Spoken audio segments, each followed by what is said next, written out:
Désolé pour le petit contretemps. Maintenant, vous me voyez, vous m'entendez. Bienvenue à toutes et à toutes pour ce nouveau numéro de JM Web 3. Exceptionnellement, en fin de journée, on devrait revenir normalement aux horaires habituels d'ici à peu près, ouais, je pense une petite semaine. Alors, avant de commencer, je vais remercier le partenaire de cette émission, l'école blockchain Alira, qui nous soutient depuis plusieurs mois et qui vous permet de bénéficier de 100 euros de remise sur l'ensemble de ces formations. Et pour ça, il vous suffit d'utiliser le code GRM100. C'est la première école blockchain de France. J'ai moi-même fait la formation de consultant blockchain chez eux. Voilà, donc prenez rendez-vous, renseignez-vous sur les différentes formations qu'ils proposent et eh bien sélectionnez celle qui vous convient pour votre futur dans le Web3 et dans la blockchain. Alors, on a un programme très chargé aujourd'hui puisque on va d'abord eh bien recevoir notre invité du jour, Grégory Montfort, qui va nous parler de son parcours, mais également de son projet ACE Good ou Ace Good. Il nous dira comment le prononcer. Et puis ensuite, on aura une chronique sur les marchés financiers traditionnels et leur impact sur le marché crypto, une chronique que je vous ferai exceptionnellement, puisque mon ami Jonathan Solomon n'a pas pu être des nôtres, mais il m'a confié sa chronique que j'essaierai de lire et de vous partager avec autant de talent que lui. Et puis ensuite, avec mes invités, on parlera un petit peu de l'actualité, bien évidemment, pour essayer de voir un peu quelle est la vision de chacun sur ce qui se passe en ce moment au niveau crypto, tech, géopolitique, évidemment des sujets qui nous intéressent tous. Alors, avant de commencer de recevoir mes invités, n'oubliez pas de vous abonner, de partager la chaîne, de liker, de mettre un commentaire. Si vous écoutez en podcast, en replay, n'oubliez pas de vous abonner à la chaîne du podcast et à mettre une note et même un commentaire. N'hésitez pas aussi à me dire ce que vous aimez, ce que vous aimez un petit peu moins. Pour nous, c'est très important. Alors, je vais recevoir mon invité du jour, Grégory Montfort. Salut Greg, comment tu vas? Salut, ça va et toi? Écoute, ça va très bien. Ravi de t'avoir dans l'émission. Merci d'avoir accepté mon invitation. On va passer ensemble environ 1 heure et demie, peut-être même un petit peu plus, on verra, pour discuter un petit peu voilà, de toi, de ton parcours, mais également de ce qui se passe en ce moment, puisqu'il se passe des choses tous les jours et ça va nous intéresser d'avoir ton avis là-dessus. Et nous ne serons pas que tous les deux aujourd'hui, puisque je serai avec mon chroniqueur Cédric, qui va m'accompagner. Alors, je sais pas si tu vas rester, Cédric, pendant toute l'émission, Oui. mais en tout cas, c'est un plaisir de te retrouver. Est-ce que tu vas bien? Oui, oui, oui, tout va bien. Je suis à Casablanca, là, Ah, une ville qui est dans mon nouvel une ville endroit. que j'aime beaucoup. Je pourrais Ouais. limite Moi aussi. te dire d'aller faire un petit coucou à telle ou telle personne, hein. Ah ben volontiers. Tu me Non, mais je diras. pense qu'on doit avoir des endroits, des endroits dans lesquels on va, enfin, dans lesquels j'allais à l'époque et dans lesquels tu dois aller régulièrement. Euh, alors, moi, ce que je vous propose, c'est que d'abord, on s'intéresse un peu à toi, Grégory. Greg, ça t'embête pas si je t'appelle Greg? Non, pas de problème. Bon, alors d'abord, on va s'intéresser un peu à toi, à ton parcours, à ton enfance, à tes études, à comment tu as découvert la crypto, à tes différentes expériences aussi. Et puis ensuite, on se concentrera un petit peu sur, on dit quoi, ACE ou Ace Good? C'est Ace Good. Ok, donc un Belge, mais on le dit à l'américaine. C'est ça. Alors, je suis français qui réside en Belgique et Ok, on dit à l'anglaise parce que on a plus d'activités en dehors de la Belgique. Donc, on est vraiment international que en Belgique. ok, bon, on garde ça pour après, on en parlera tout à l'heure, mais voilà, au moins je le prononce bien. On va commencer par ça. Cédric, à tout moment, tu sais, hein, si tu as une question, quoi que ce soit, tu n'hésites pas à intervenir. Alors, Grégory, d'abord, comme je disais, on va s'intéresser un petit peu à toi. Est-ce que pour celles et ceux qui nous écoutent et qui ne te connaîtraient pas encore, est-ce que tu peux peut-être d'abord nous parler un petit peu de toi, ton enfance, ton milieu social, les études que tu as faites, raconte-nous un petit peu. Absolument. Donc, moi, je m'appelle Grégory Montfort. Je suis né à Pau, dans le sud-ouest de la France. Donc, je suis français. J'ai 40 ans cette année. Mes parents sont aussi tous les deux français, même si mon père est né à Oran en Algérie. Et j'ai grandi dans un milieu, on va dire, classe moyenne. Mes parents n'avaient pas fait d'études, c'était des baby boomers. Ils avaient eu la chance, juste avec des CAP ou brevets d'études, décrocher des postes où tu gagnes super bien ta vie. Enfin, relativement bien à ta vie. Et moi, je n'ai pas spécialement fait d'études, puisque j'étais très féru d'art quand j'étais plus jeune. J'ai commencé le théâtre quand j'avais peut-être 9 ans. Et quand j'ai terminé mon bac, je me suis mis tout de suite à écrire des sketchs, des pièces que j'ai fait jouer dans une troupe. Et pendant 1 an, j'ai fait ça. J'ai commencé à faire un petit peu de figuration dans des petits films. Et vu que le milieu artistique du théâtre, c'était un petit peu difficile de percer, je me suis retourné vers une deuxième passion qui était la culture hip-hop. Et parce que j'écrivais aussi, donc du coup, j'ai basculé très facilement vers le rap, et je me suis mis à retrouver d'autres personnes qui, eux, faisaient du rap, de la danse. On organisait des émissions radio, et petit à petit, je me suis concentré vers l'animation. Donc je travaillais dans les écoles, des collèges, j'organisais des ateliers rap, des ateliers théâtre. On organisait des ateliers hip-hop pour des professionnels de l'animation, des professionnels du social. J'ai fait ça dans une association qui s'appelait Gare Urbaine. On a organisé un festival hip-hop pendant 5 ans. Une émission radio tous les week-ends, des battles de danse c'était une fois par mois. Enfin, c'était très, très actif. Et en 2013, j'ai déménagé pour aller vivre en Belgique, et là, je me suis professionnalisé dans le secteur de l'entertainment et des festivals. J'ai commencé à travailler avec des festivals professionnels, proposer des artistes professionnels, et j'ai travaillé que dans le secteur professionnel de Alors, l'entertainment et de la musique. si tu veux, c'est bien parce que c'est exactement ce dont je voulais parler avec toi, donc c'est parfait. Euh, Déjà, petite information que peu de gens savent, puisque je crois que j'en ai jamais parlé d'ailleurs. Moi-même, j'ai fait du breakdance quand j'étais plus jeune. Euh, Quand j'étais au lycée, j'ai participé à des cours de break pendant je sais pas, 2 ans à peu près. Et même pour te dire, j'ai même été prof intérimaire de break dans un autre lycée. Donc voilà, donc tout ce qui est Freeze, Coupole, Thomas. Alors moi, je faisais surtout ce qu'on appelle le sol. D'autres peut-être faisaient plus de debout. Mais voilà, donc je connais un peu ça. Et c'est vrai que c'est une culture qui m'a un peu bercé dans une partie, en tout cas, de ma jeunesse. Alors si on en revient un peu à toi, Greg, donc toi, tu t'es intéressé à cette culture urbaine parce que toi-même, tu étais danseur ou est-ce que c'était plus l'envie de partager cette culture et peut-être aussi à des jeunes qui avaient peut-être pas accès à autre chose est-ce qu'il y a un peu de ça? Moi, j'étais pas tiré par la danse en particulier, même si j'aimais bien danser. C'était plutôt l'aspect musical qui m'a intéressé, la production musicale, le rap, un peu le graffiti. Et en fait, l'intérêt de la Ok. culture hip-hop, c'est que ça regroupait tout avec surtout des valeurs qui étaient derrière. Et Et toi, notamment, tu chantes, par exemple, ou est-ce que tu as composé, enfin, parce que à titre personnel, parce que j'ai vu sur ton parcours que tu as beaucoup organisé des événements, des ateliers d'écriture, etc. Tout ça, c'est top. Mais toi, à titre perso, tu faisais quoi dans cette culture? au début, j'étais rappeur. J'étais Ok. rappeur. Je faisais beaucoup d'improvisation aussi, ce qui fait que ça m'a permis d'être présentateur des événements. Quand on organisait des émissions radio, des battles de danse ou des événements, c'était moi aussi qui étais le MC en fait. Et quand je suis Quand arrivé tu parles d'impro, pardon, tu parles de quoi? D'improvisation théâtrale ou tu parles d'impro de rap, alors, de battle de rap? Tu parles de les deux, quoi?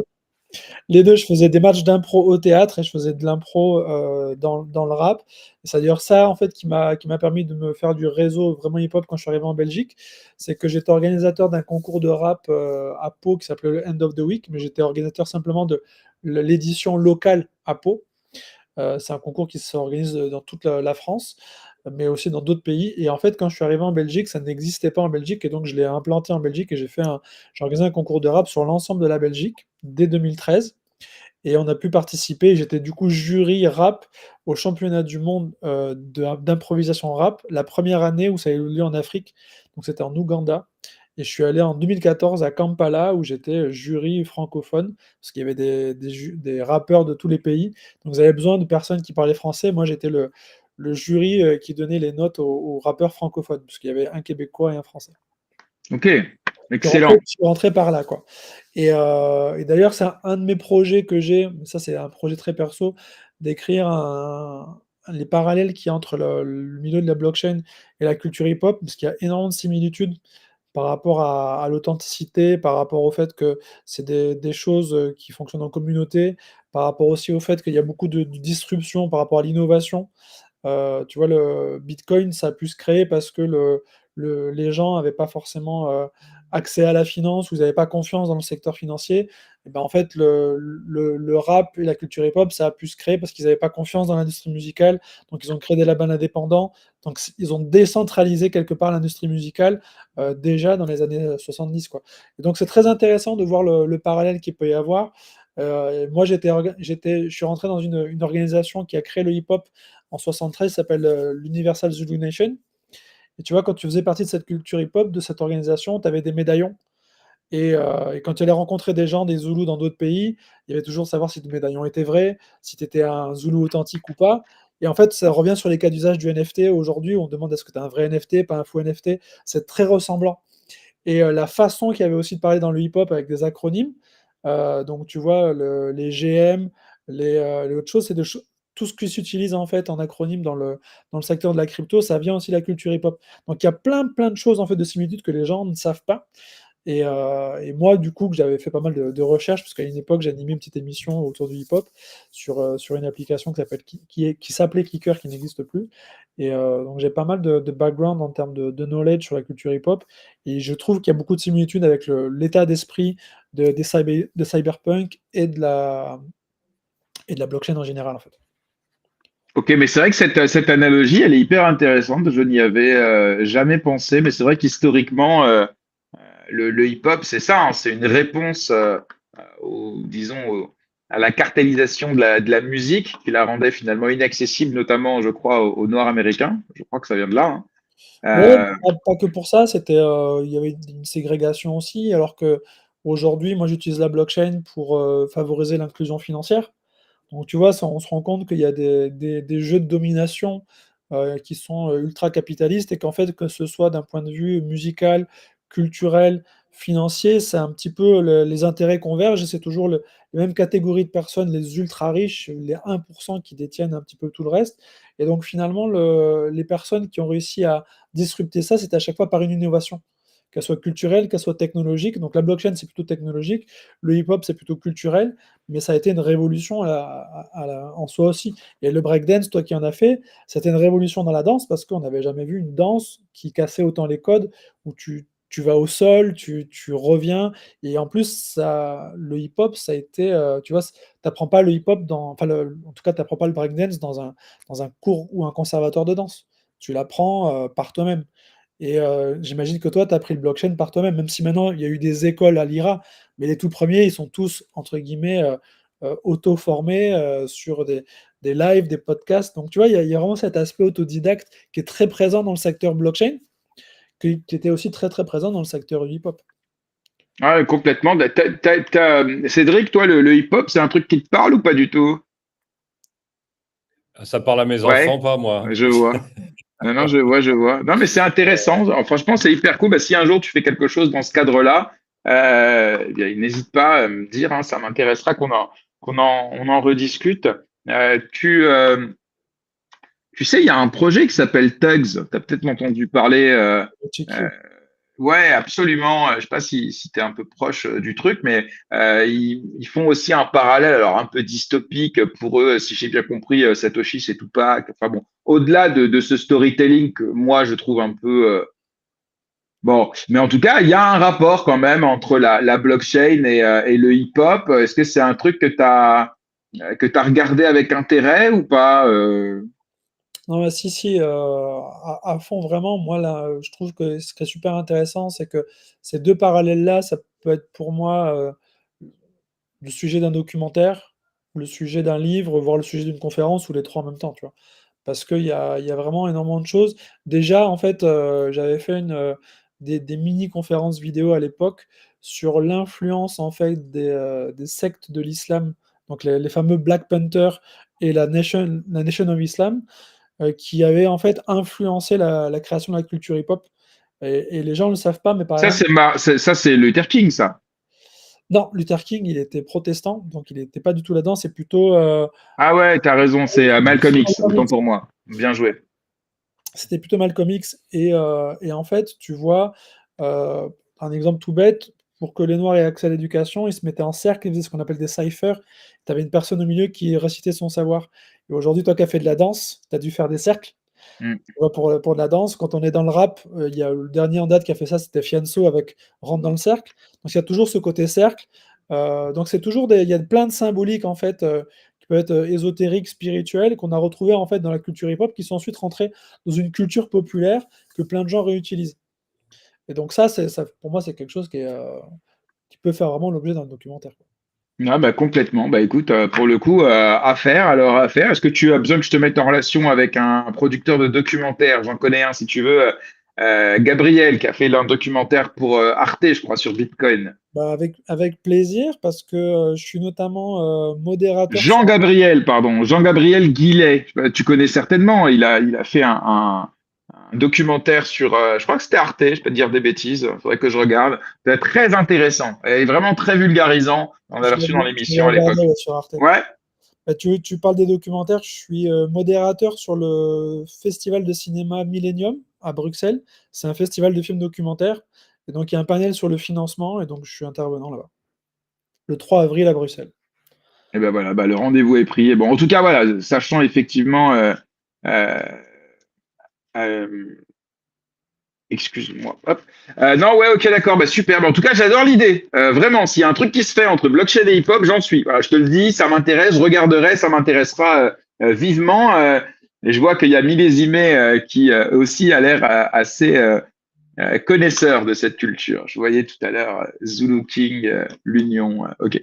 Bien, alors effectivement, si on avance un petit peu sur ton parcours, donc voilà, moi, ce qui m'a vraiment intéressé, c'est ça, c'est comment est-ce que tu vas partager, diffuser cette culture. Ça peut être, je crois, tu disais, dans des écoles, dans des lycées, mais aussi au sein d'associations, c'est ça? Ouais, je faisais beaucoup d'ateliers, on animait des fois des conférences, on faisait beaucoup de festivals et en fait, on a eu une période, au début des années 2010 où la plupart des centres culturels, festivals qui programmaient très peu de hip-hop ont commencé à changer le regard, en fait, sur cette culture en se disant: «Tiens, finalement, ça peut être intéressant qu'on commence à en programmer parce que les jeunes nous en demandent de plus en plus» et donc des fois, ils avaient besoin de personnes comme moi, qui étaient une sorte de consultants hip-hop pour leur dire: «Vous avez besoin d'un programme, enfin, de faire venir un artiste qui fait des ateliers, on vous en amène, monter une conférence». On avait programmé carrément des documentaires hip-hop. J'avais programmé, les films de Pascal Tessot, de Nadia Harek, il y avait plein de films, donc je me suis fait vraiment un chouette réseau et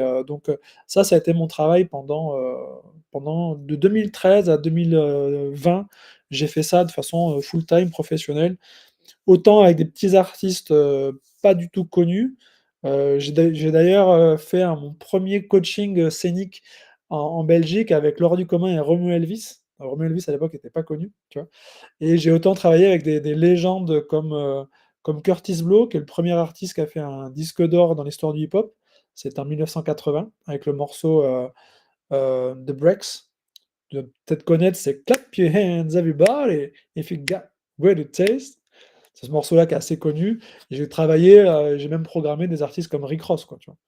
Donc ça a Ok. été, j'ai eu vraiment le comme si je travaillais avec Bitcoin et avec le shitcoin. Il y a eu tout, quoi, tu vois? Ouais. Et alors, justement, qu'est-ce qui a fait que tu as découvert les cryptos, Bitcoin, tout ça? Parce que a priori, le lien entre les deux, bah, alors maintenant on le fait a posteriori, mais à l'époque. Il y en a pas directement, mais en fait, ça s'est fait en 3 étapes pour moi. La première étape, c'est que, je j'ai commencé à en fait, j'étais consultant et donc je gagnais ma vie en vendant, si tu veux, mon temps pour avoir des prestations et un jour, j'ai eu une prestation qui a été annulée 2 jours avant parce qu'ils avaient mal fait la com et je me dis: «Bon, bah, super, je me trouve, sans avoir, de chèque», tu vois? Sans paye et donc j'ai commencé à réfléchir à générer des revenus passifs, donc je me suis intéressé un petit peu à créer des revenus passifs, l'investissement. C'est là que j'ai commencé à m'intéresser un petit peu au trading, au forex, ça a été la première étape. Du coup, la deuxième étape, c'était d'investir en forex et finalement de découvrir tout de suite le monde des cryptos, trading, crypto ou autre et ensuite à ce moment-là, il y a eu la deuxième étape, ça a été de rencontrer en fait, des artistes qui avaient besoin de financer des projets et j'ai commencé à me dire: «Mais tiens, on» j'ai essayé de travailler avec eux pour financer des projets et la troisième étape, ça a été le covid, puisque finalement, le covid m'a empêché de faire mon travail dans l'entertainment et les festivals, je n'avais plus le droit de voir des gens en réel. Donc je me suis focalisé sur le digital et c'est à ce moment-là que j'ai commencé vraiment à m'intéresser plus spécifiquement aux ICO, aux méthodes de financement, via la blockchain. Je suis rentré dans la tokenisation en 2020 où j'ai fait une première opération de tokenisation pour une petite augmentation de capital de 15 000 € et j'ai commencé à me perfectionner là-dedans et finalement je suis devenu full time dedans. J'ai créé à la fin du confinement, Ace Good. On s'est mangé des portes toute l'année 2022 parce que l'année 2022 a démarré avec, je crois, d'abord Luna qui se casse la gueule, puis FTX. Donc quand toi tu dis: «Hey, on va faire du financement blockchain», c'est mort. Mais après 2023, on a commencé à faire du financement de films. Le premier film, Atoman, c'était d'ailleurs un super projet, qui avait eu un financement de la part d'un studio ukrainien qui devait faire les effets spéciaux, mais à cause de la guerre en Ukraine, le studio a fermé, ils avaient besoin de 300 000 €. On a essayé de les aider à financer ce projet-là, mais ça n'a pas marché. Par contre, ils ont réussi à trouver d'autres financements et le film sort le 24 avril au Maroc, donc je suis content avec l'artiste Amina Seri, donc ils ont pas lâché.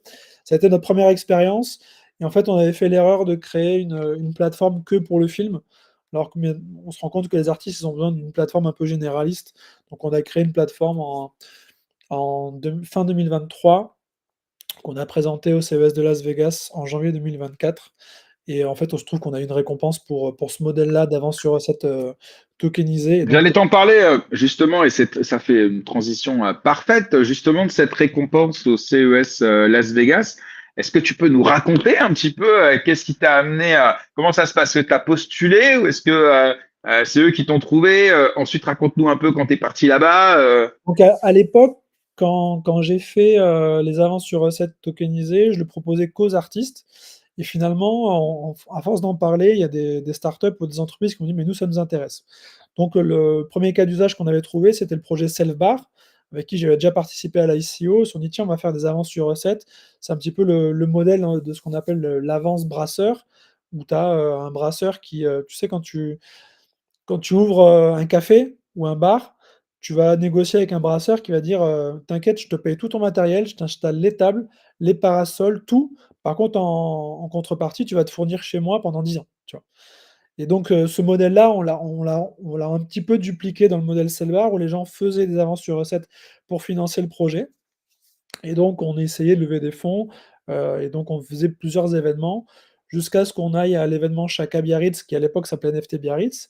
Là, il y a Gilbert Réveillon qui est l'organisateur du CES Village Web 3 qui voit la machine, qui m'écoute parler, qui me dit: «Mais écoute, faut que vous veniez au CES», donc là on essaie de trouver des fonds pour y aller et on va en fait présenter le cas d'usage, de Selvar, heu, comme cas d'usage Web 3 dans la vie réelle et en même temps, les avances sur recettes, tokenisées qui était le modèle de financement de Selvar. Donc si tu veux, sur place, moi je pitch Ace Good, donc la solution Ace Fund, je la présente et eux présentent Selvar. Donc on avait des pitchs, on avait des sessions, mais quand tu es là-bas sur place, tu as des gens qui organisent des mini concours de pitch et des concours de start-up. Donc on me dit: «Est-ce que tu veux t'inscrire?» Ben, je lui dis: «Je pitch».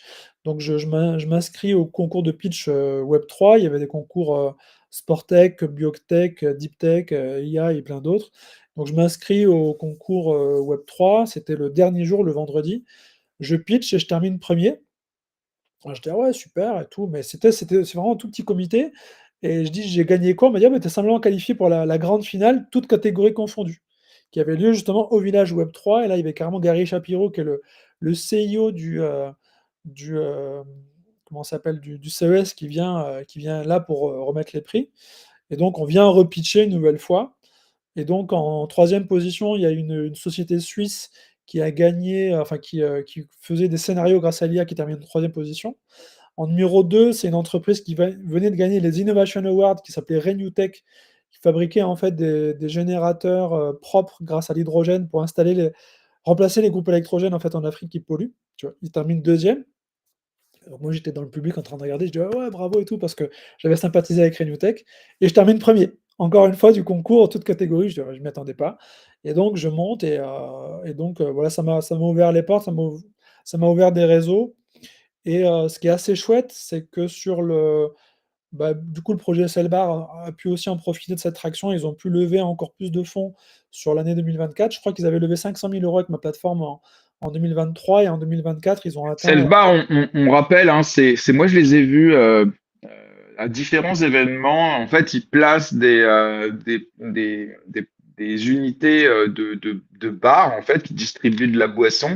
Et grâce à la blockchain, ils peuvent tracer, si j'ai bien compris, la quantité qui a été distribuée. Et tu payes en fait avec une carte que tu as prépayée avant, je crois, en crypto. Et ça permet de traçabilité, paiement crypto. Tu connais toi, Cédric? Tu vois, quand ça parle d'alcool, Cédric, ça y est, il commence à se réveiller. Raconte-nous ton expérience avec ça. Non, non, je les ai découverts à l'événement qui était à Toulouse. J'essaie de me souvenir du nom, mais Bloc Expo, je crois, ouais. Ouais, ouais, c'est ça, ouais. Ils étaient là. Ils étaient là avec la carte et tout. Là, c'était que de la bière, Ouais. là, mais C'est de c'était l'alcool déjà quand ça. même, hein. Moi, je les avais vus à Cryptoxer l'année dernière, je crois. Pas cette année, mais l'année dernière. C'est là-bas que je les avais découverts. Moi, pour le coup, je suis un des investisseurs historiques parce que j'ai investi dès le 1er janvier 2019. Donc, tu vois, ça date. Mais on a continué à lever des fonds pendant pas mal d'années. Et j'ai arrêté de collaborer avec eux en octobre 2024 parce que en fait, leur projet grandissait énormément, le mien aussi, et c'était plus possible de continuer à collaborer de façon optimale parce que soit tu t'y mets à fond, soit tu le fais pas, quoi, tu vois. Donc c'était un petit peu ça, on s'est mis d'accord avec Vincent Calbo pour arrêter la collaboration. Mais en même temps, voilà, depuis, quand j'ai gagné le CS de Vegas, ce qui était intéressant, c'est que je crois peut-être 6 semaines après, BlackRock a annoncé qu'ils rentraient dans la tokenisation avec leurs fonds. Donc moi, si tu veux, tout le travail que j'avais fait sur 2023-2022 à dire la tokenisation, c'est le futur, il y a eu une sorte de crédit en disant, ouais, ça y est, c'est validé, c'est vrai, c'est le futur. Et donc, j'ai pu avoir pas mal de clients. Et aujourd'hui, on fait la tokenisation, pas que en avance sur recette, sur de l'agriculture, je crois que c'est la semaine prochaine, on démarre un projet de tokenisation de panneaux photovoltaïques en République démocratique du Congo. On a tokenisé des projets d'ICO. Il y a Allfit aussi qui va se financer chez nous. Tu connais bien le projet Allfit pour leur private sale. On fait de l'immobilier, on fait de l'agriculture, on fait du cinéma.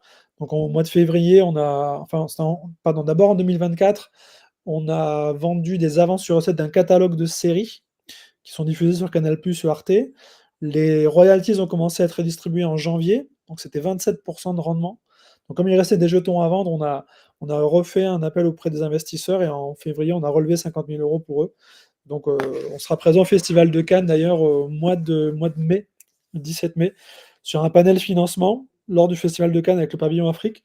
Et on organise notre propre événement pour connecter les investisseurs et les réalisateurs de films qui veulent se financer grâce à la blockchain sur notre propre événement qu'on organise à Cannes.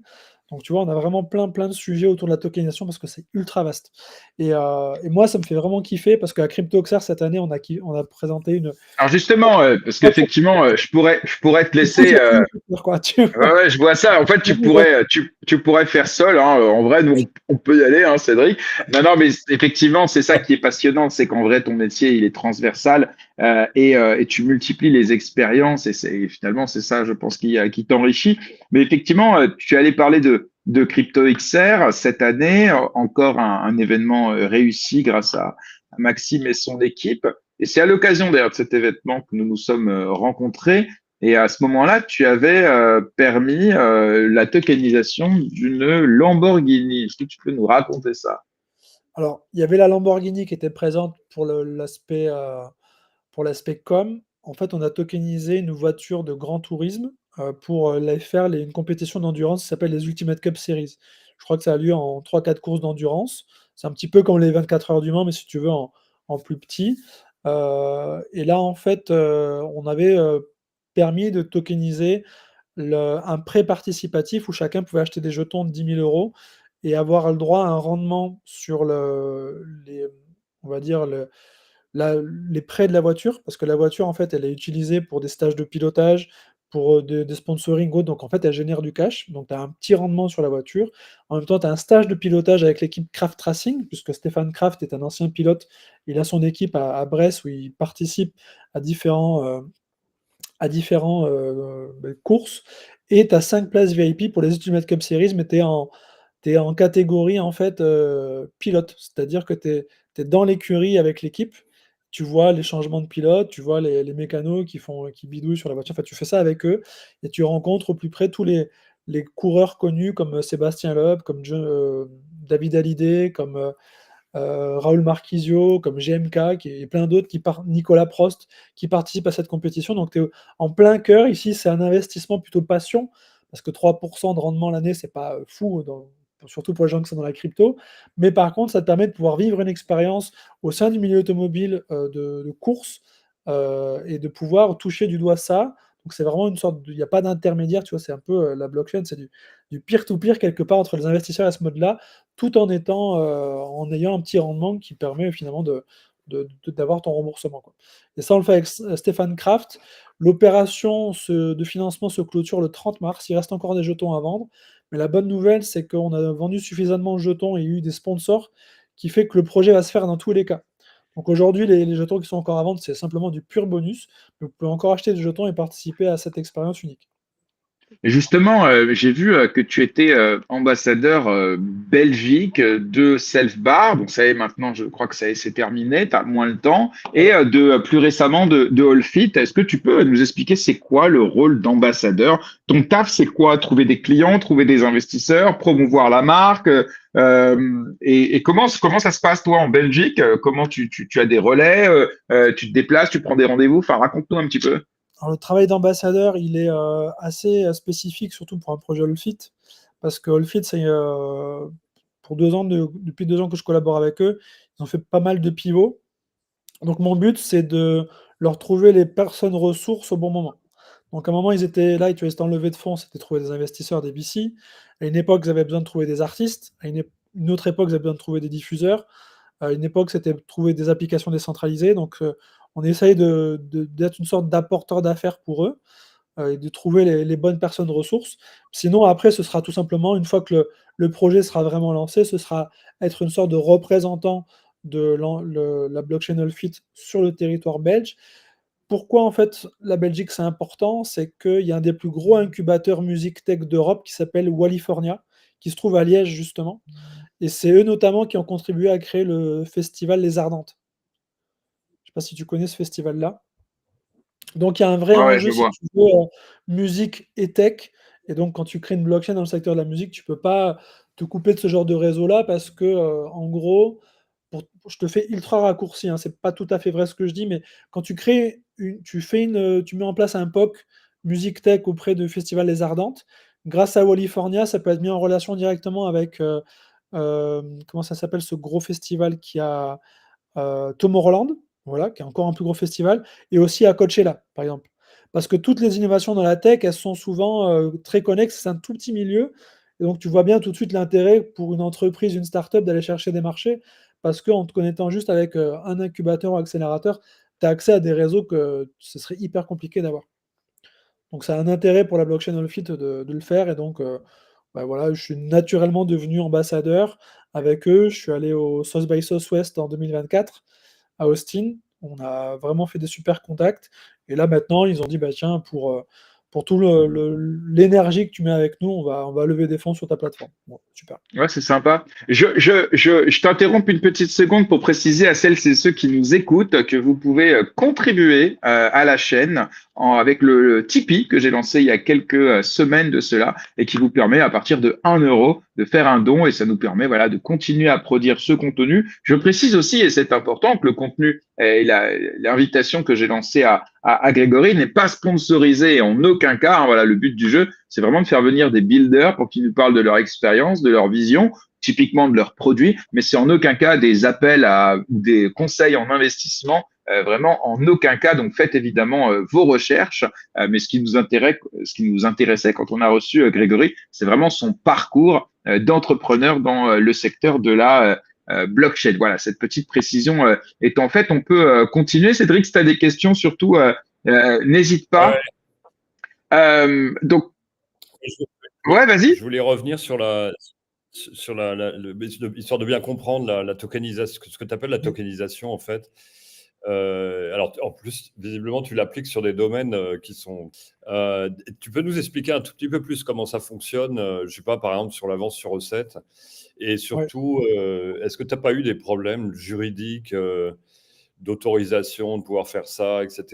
Parce que, bon, voilà, voilà, essentiellement savoir comment ça marche et Ouais. est-ce que ça peut Merci pour ta Il y a, question. il y a deux éléments et en fait, ça va faire deux questions bien. Donc, s'il te plaît, on va bien séparer les deux pour celles et ceux qui nous écoutent. Il y a une première question qui est technique et effectivement, je pense que Cédric, toi, t'es ingénieur, donc toi, c'est la tech que tu vas pouvoir voilà questionner un petit peu. Moi aussi, ça m'intéresse. Alors, qu'est-ce que tu tokenises réellement, techniquement? Comment ça fonctionne? Ça nous intéresse. Et ensuite, si tu veux bien, on parlera de la partie réglementaire parce que là aussi, il y a un enjeu massif en Europe, évidemment, notamment avec l'arrivée de Mika. Voilà, pardon, mais juste pour bien distinguer les deux sujets qui sont C'est une les question deux très importante, importants. parce que de toute façon, c'est les questions que me posent tous mes clients. Donc, de manière générale, si tu veux, quand tu as besoin de financement, la tokenisation, ça permet de financiariser quelque chose qui, des fois, n'est pas un titre financier. Avant la blockchain, on devait soit passer par des actions cotées, des bourses d'échange avec des brokers, c'est pas forcément accessible à tout le monde. Dans le cas d'une avance sur recette, c'est le principe de base, c'est souvent un mode de financement qui est utilisé dans le cinéma ou la musique. Tu vas avoir un producteur qui va apporter par exemple 100 000 € à un musicien, il va dire: «Voilà, je te finance ton album, je prends 80 % des droits et on fait un contrat de coproduction». Tu vois? Et le problème, c'est que si un jour il veut se débarrasser de ce projet-là parce qu'il a mis 100 000 € mais ça rapporte de l'argent, il veut le revendre, il est obligé de vendre la totalité, revoir un avocat, refaire des contrats, ainsi de suite, c'est compliqué. Alors que la tokenisation, ça permet en fait, sur ces 100 000 € là, de créer par exemple 100 jetons à 1 000 € et que finalement n'importe qui, heu, peut venir et dire: «Moi je prends 1 000 € et je prends un pourcentage des droits». Et si on estime que 100 000 € c'est 100 % des droits, bah, chaque fois que tu vas acheter un jeton à 1 000 €, tu achètes 1 % des droits. Donc tu as un droit à percevoir des royalties. Ça, c'est l'avance sur recette. Donc du coup, ça permet de démocratiser des accès, enfin des actifs qui n'étaient pas accessibles au grand public avant.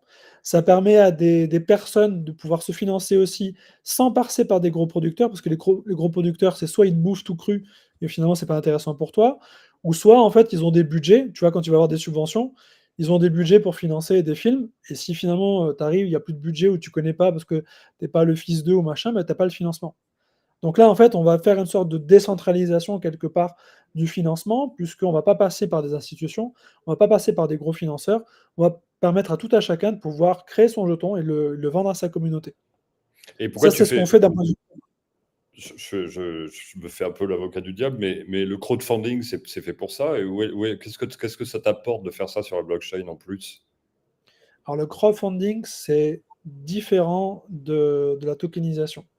Premièrement, le crowdfunding, dans la plupart du temps, ce n'est pas des titres financiers. Les gens, en fait, ils font une sorte de participation volontaire, voire une sorte, pas du don, mais si tu veux, ça reste une participation. C'est-à-dire dans la musique, on vient financer un projet et on fait une sorte, comme une prévente déguisée où j'achète l'album. Et en plus, parce que j'ai participé, j'ai un pin, D'accord, tu as un bénéfice derrière. tu vois. Non, mais dans le financement, Là, on dans la a culture peut-être, mais dans le financement startup, il y a du crowdfunding en equity, ça existe. absolument. Alors si on se met sur ce modèle-là, la tokenisation, elle va apporter plusieurs choses. Premièrement, c'est que on va avoir un actif qui va être liquide, ce qui n'est pas le cas du crowdfunding actuellement. Ouais, c'est clair. Tu ne peux pas le revendre. Tu vas optimiser des process parce que en gros, je te la fais courte, mais si tu veux vendre une action non cotée, tu dois vérifier le pack d'actionnaires, tu dois aller vers toute une sorte de vérification, passer par des notaires, des avocats qui te coûtent de l'argent, qui te prend du Ouais. temps. Et alors que là, c'est un clic. Et en fait, le clic, il va être validé si en fait toutes les clauses du pack d'actionnaires qui sont mises dans le smart contract, ben, en fait, permettent le transfert du jeton. Le jeton est transféré. Si les conditions ne sont pas réunies parce que le pack d'actionnaires a décidé que, alors le jeton n'est pas transféré. Point barre. Mais si tu veux, c'est une efficience opérationnelle. Donc ça, c'est déjà assez intéressant. Il y a Par une... exemple, dans ce secteur-là, on peut parler de EquiSafe. Est-ce que c'est la même chose que vous faites ou est-ce que c'est différent? Moi, C'est j'ai entendu exactement parler la même chose. d'EquiSafe C'est en exactement la même chose. 2019-2020. Ouais, c'est à peu près pareil. OK. C'est exactement la même chose, sauf que EquiSafe, en fait, ne fait que de l'equity. Nous, on va pouvoir faire de l'obligation. Donc, c'est pour ça qu'on va permettre à des gens de pouvoir émettre de la dette pour financer, par exemple, des projets immobiliers. Parce que des fois, c'est plus intéressant de lever, en tout cas, d'avoir de la dette pour faire de l'immobilier que d'avoir de l'equity. On va pouvoir permettre aussi de créer des utility tokens. C'est pour ça qu'il y a des entreprises, des fois, qui veulent créer des cryptos. Ben, ils peuvent venir chez nous parce qu'on peut le mettre à disposition. On fait de la marque blanche. Donc, tu vois, une entreprise immobilière qui veut tokeniser les projets immobiliers, je vais prendre l'exemple du groupe Laforêt ou Century 21, ils vont peut-être pas être intéressés ou réticents à aller sur Realty, tu vois. Par contre, si je leur dis, je vous mets à disposition une plateforme de tokenisation brandée Century 21 ou Laforêt, ça les fait kiffer. Parce qu'en fait, ils vont avoir leurs projets, leurs investisseurs, et ça va être une sorte de marketplace privé où il faut être dans dans le réseau Century 21 pour pouvoir acheter. Tu vois. Et là, du Ok. coup, je rebondis j'en arrive en fait à l'aspect légal. Alors, attends. Le D'abord, on va, crowdfunding, fi- d'abord, on va finir sur la partie technique. Donc, toi, finalement, c'est quoi la prestation que tu proposes? Je m'explique. Les développeurs, tu vas leur donner quoi? Tu vas leur donner des conseils, tu vas les former sur c'est quoi la blockchain, ou est-ce que toi, dans ton équipe, tu as des développeurs qui vont développer front, back, smart contract? Enfin, concrètement, c'est quoi la prestation nous, que vous allez apporter? on développe rien, l'infra est déjà prête. Donc en gros, tu veux lever des fonds, on a une plateforme qui est déjà là en place, on peut tokeniser tes actifs. Donc si toi tu veux lever des fonds, par exemple, on va tokeniser tes actifs, mais c'est toi qui émets les titres, c'est pas nous. On te fournit la tech pour le faire. Si par contre tu veux avoir la même plateforme en marque blanche, c'est la même chose, on te la fournit en marque blanche, à partir de 300 euros par mois. Donc, Et ok. Et vous êtes sur quel? Pardon, vas-y. Si je t'ai interrompu, vas-y. toutes les blockchains EVM. Et ça, d'un point de vue technique, il existe un standard chez Solidity, dans le langage Solidity. C'est le standard ERC 1400 qui permet de tokeniser des titres financiers. Si par contre, on est sur des utility tokens, on va être sur de l'ERC 20. Donc j'allais justement te poser la question, quelle blockchain? Et est-ce que donc tu fais que de l'EVM Pour le ou moment, oui. Solana aussi? Non, pour le moment, on ne fait pas de Solana. Et d'ailleurs, justement, on aimerait pouvoir lever des fonds pour être compatible avec d'autres protocoles blockchain, notamment pour faire des ponts entre la finance traditionnelle et la DeFi.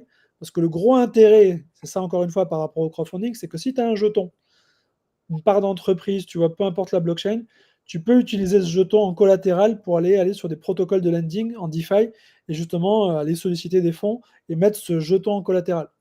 Or, si moi je tokenise sur la blockchain Avalanche ou Binance ou Polygon, bah, si je vais aller sur un protocole DeFi qui est sur Solana, sur Arbitrium, AEV ou XRP par exemple, ça ne sera pas compatible. Donc soit je dois passer par des bridges avec Polkadot et tout, c'est pas tout le temps faisable. Et en plus, Polkadot, ils sont tellement overbookés qu'ils répondent même pas à mes emails, donc c'est compliqué. Ou alors, tu vois, on développe nous-mêmes le processus pour le faire. Donc ça, c'est un petit peu les enjeux. Pour moi, c'est un gros enjeu de pouvoir créer le pont en fait entre la finance traditionnelle et la DeFi. La tokenisation sert aussi à ça. Ce que tu ne peux pas faire en crowdfunding puisqu'il n'y a pas de blockchain. Alors, dernier élément avant de passer à la partie réglementaire, si tu veux, je suis récemment ton compte Instagram et j'ai vu que ce matin, tu avais lâché un petit coup de gueule à ceux qui prétendent faire de la tokenisation. Et toi, tu dis, non, attention, tout n'est pas de la tokenisation. Donc, est-ce que tu peux expliquer à celles et ceux qui nous écoutent, c'est quoi la différence entre la vraie tokenisation et la fausse tokenisation? La vraie tokenisation, en fait, ce qu'on entend par tokenisation, c'est digitaliser des titres. Donc, c'est l'enregistrement des titres financiers sur un secteur blockchain. D'accord? C'est Maintenant, obligatoirement, parce que justement, dans ta définition, j'allais te poser la question en privé, puis je me suis dit, bah attends, je le vois ce soir, donc je vais lui poser en public. Est-ce que, enfin, ce lien que tu fais entre tokenisation et titre financier, c'est toi qui fais ce lien, ou est-ce que dans un cadre légal, ça existe? Parce que pour moi, si je peux décider de tokeniser un titre qui n'est pas financier, non? dans ce cas, c'est ce qu'on appelle un asset. Ok. Asset et titre financier, c'est assez propre. Donc, à partir du moment où c'est un asset et qu'il y a de la valeur, on va parler de tokenisation. Or, des fois, des gens vont dire on a tokenisé quelque chose qui n'est pas un asset. Par exemple, Par exemple, un service. exactement. Ok. Là, c'est pour ça qu'il y a des jetons utilitaires. Mais quand tu achètes un jeton utilitaire, le jeton il te donne le droit à un service. Donc, typiquement, quand tu as un jeton le Matic, c'est pas un titre financier, il te donne le droit de pouvoir euh, circuler dans l'écosystème Polygon et d'avoir accès à des services qui pourraient être de DeFi de NFT, d'applications décentralisées sur le réseau Polygon, mais en aucun cas, ton jeton te donne le droit d'avoir des dividendes ou des coupons, tu vois, de Ouais. l'entreprise Polygon. En fait, c'est ça. Parce qu'en fait, je pense que c'est le côté financier, moi, qui m'embête un petit peu, mais peut-être que c'est que moi, hein. Mais en fait, la différence, c'est que quand tu tokenises un actif, ça veut dire que lorsque tu détiens le token, tu détiens l'actif. OK? Alors que dans le cas d'un utility token, lorsque tu détiens l'utility token, tu ne détiens pas un actif. En revanche, tu as la possibilité d'interagir avec quelque chose grâce à ce token. Typiquement, le Matic, en fait, tu donnes le droit. C'est-à-dire qu'en fait, c'est la solution qui te permet de payer les frais, notamment sur la blockchain Exactement. Matic. En fait, ça sert à ça, ou alors à staker pour sécuriser le protocole. Exactement. D'ailleurs, il y a du Stego, il y a du staking Et de après, il y a l'autre cas d'usage où, en fait, donc ça, c'est un débat que tu peux avoir sur le fait est-ce que l'art, c'est un asset ou c'est pas un asset. Eh oui, par exemple. Donc, quand l'art, Parce c'est que un c'est pas un asset, titre tiens, voilà, parfait. Tiens, très bien. Si je tokenise, par exemple, un tableau, est-ce que c'est un titre financier? Pas forcément, mais par contre, ça me. par contre, c'est un asset. Si, et là, du coup, on va être sur un cas d'usage NFT, mais c'est pas parce que tu as tokenisé un tableau que, si tu veux, ça va être reconnu qu'un actif financier. C'est pour ça que tu as des. Parce que pour le coup, en fait, le NFT n'est qu'un attribut technologique du tableau. La réglementation sur l'art, en fait, elle est très simple, c'est qu'il y en a déjà une avant le NFT. Et donc, Non, mais par exemple, si je tokenise un contrat, là, c'est différent. et là, c'est pas un titre financier. Bah, si, justement, ça va dépendre quel type de contrat tu Un fais. contrat, par exemple, le contrat qui me lie au vrai tableau, par exemple. Ouais, Tu mais vois, les droits. Ok, tu me cèdes les droits d'un tableau et tu tokenises cette cession de droits, le contrat de cession. Ok. alors Est-ce là, que du coup, on va arriver sur le compte du royalties, qui, selon l'AMF, est une sous-catégorie de la créance. Donc, on va tomber dans ce qu'on appelle les actifs structurés. D'accord? Donc, ça va devenir du securities. Mais quand tu achètes une bouteille de vin, ou tu vois, ou que tu achètes un tableau, certes, tu peux voir ça comme un actif, mais tu peux aussi te dire, maintenant, ma bouteille de vin, je la bois, ou le tableau, tu vois, qui est derrière, là, bah, je l'ai acheté, mais je l'expose chez moi. Je ne le revends pas. Donc, en fait, la tokenisation, ici, n'est pas obligatoire. Tu pourrais la tokeniser simplement dans le but de pouvoir la transférer, si tu veux transférer la valeur. Mais ça va pas ça veut dire que c'est un asset, mais que c'est pas un titre financier. Tu vois. Donc, ça dépend encore une fois de quel objectif quand tu achètes ta bouteille de vin ou ton tableau. Est-ce que c'est parce que tu veux le revendre et faire une plus-value, ou est-ce que tu es juste un collectionneur? Et là, ouais. certes, il y a une valeur intrinsèque, mais il n'y a pas. L'artiste peut. En fait, tu vas avoir le même parallèle, si tu veux, entre l'entreprise qui est non cotée, et donc après, l'entreprise cotée, ça va être la bourse. Et tu as la même chose dans l'art. Si ton artiste il n'est pas coté, ton tableau en 3, il vaut juste le prix que tu l'as payé, point barre. Donc tu vas devoir faire appel à un commissaire aux comptes ou un commissaire-priseur pour dire évaluer le tableau. Par contre, si ton artiste devient coté parce qu'il rentre en fait dans le marché de l'art, alors là, du coup, tu peux potentiellement dire que ton tableau il a une certaine valeur parce que ton artiste, comme il est coté, il y a des collectionneurs, il y a des musées, il y a des vendeurs aux enchères ou quoi, qui mettent une valeur vraiment réelle derrière le tableau. Et donc, en fait, quelque part, ton tableau, il va jamais vraiment perdre en valeur, il va plutôt même gagner en valeur avec le temps. Et si l'artiste il est décédé ou il est déjà plus là, bah, ton artiste il va encore. Là ici, c'est la rareté qui va Ouais, rentrer. ok. Tu vois. Bon, en tout cas, c'est intéressant ce débat de jargon, parce que justement, beaucoup se prévalent de tokeniser, alors qu'en fait, ils tokenisent rien du tout. Oui, mais après, ici, on pourrait parler de tokenisation de l'art, c'est tout à fait correct si tu veux, dans le jargon, Ouais. mais ce n'est pas un asset. Non, mais là, c'est vrai que les RWA, on en parle aussi beaucoup dans le cadre de l'immobilier, où là, pour le coup, tu peux soit tokeniser le titre financier, c'est-à-dire vraiment tokeniser la pierre, ou alors tu peux tokeniser, par exemple, la créance par l'intermédiaire d'un véhicule d'investissement. Et là aussi, une créance, une obligation, c'est un titre financier. Alors là, je vais corriger, on ne peut pas tokeniser la pierre. Il y a 3 types d'actifs qui existent aujourd'hui. C'est soit tu tokenises l'entreprise qui détient l'immeuble. Donc en fait, ça va faire une augmentation de capital. Tu vas acheter une part d'entreprise type SCI ou société immobilière. Et l'entreprise détient des immeubles. C'est pour ça que tu n'as pas besoin de passer chez le notaire. Parce qu'en fait, tu achètes une part d'entreprise. Mais l'entreprise qui achète le bien, elle est bien obligée de passer chez le notaire. Soit tu achètes une obligation, ou soit tu achètes en fait du royalties. Il y a 3 types d'actifs que tu vas retrouver. Ok, non, c'est bien, merci de la précision, effectivement. Ok. Alors, passons maintenant sur l'aspect réglementaire, parce qu'évidemment, beaucoup d'avocats sont passés à mon micro et on essaye toujours de faire en sorte que ce soit pas un securities, mais en même temps, bah, si t'as pas le choix, bah tant pis, hein, c'est un securities et tu dois te conformer à la réglementation en vigueur sur les titres financiers, etc. Alors toi, justement, au niveau réglementaire, quels ont été les gros challenges depuis ces derniers mois et les dernières années? Est-ce que Mika change quelque chose et comment tu te positionnes par rapport au régulateur, toi? Donc nous, on a trouvé plusieurs moyens d'être en conformité avec la réglementation.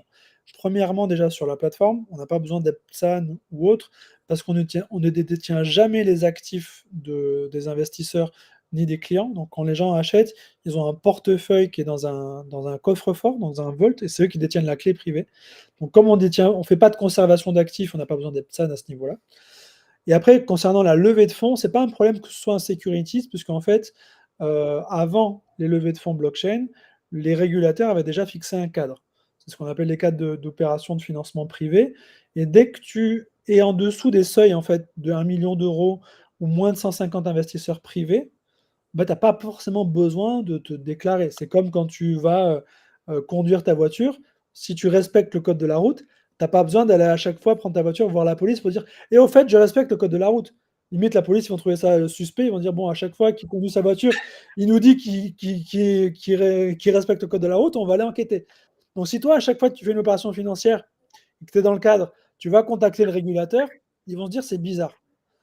L'AMF dit à partir du moment où tu dépasses 150 investisseurs privés ou que tu dépasses 8 millions d'euros, en tout cas en France, tu 8 dois millions. mettre Ouais. un prospectus. Si Parce que, par contre, juste pour préciser, parce que tu as dit 1 million tout à l'heure, mais c'est 8 millions. Hein. ouais, c'est ça, c'est 8 millions. Ouais. Et surtout, par contre, la différence, c'est que par contre, tu peux pas démarcher si tu n'as pas d'autorisation. Oui, tu n'as pas le droit de démarcher, mais justement, nous, on a créé un club deal. Ah, donc là, c'est du démarchage entre guillemets privé. Les gens, ils ont donné l'autorisation d'être contactés, donc là, ça fonctionne. C'est-à-dire Ok, qu'en ça, fait, c'est les gens intéressant. au sein du club Ice Fund, ils payent une adhésion. Et du coup, ils ont accès à minimum 2 opportunités d'investissement par mois sur la tokenisation. Et en ce moment, c'est plus. Donc là, tu vois, on est totalement en régulation. Sinon, tu peux démarcher ce qu'on appelle des investisseurs qualifiés. C'est-à-dire des personnes qui ont la capacité d'investir à peu près plus de, d'ailleurs, Daniel Lobato, voilà, qui est membre du club. Ça me fait plaisir. Merci Daniel pour le soutien. Et donc, si tu vas solliciter des investisseurs qualifiés, donc des VC, des family office ou même des particuliers qui ont la possibilité d'investir plus de 100 000 euros, l'AMF considère que ce sont des investisseurs professionnels et donc c'est à eux de faire du due diligence parce que c'est des professionnels.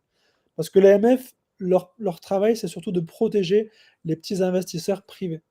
Donc du coup, tu es limité à 150 investisseurs par opération.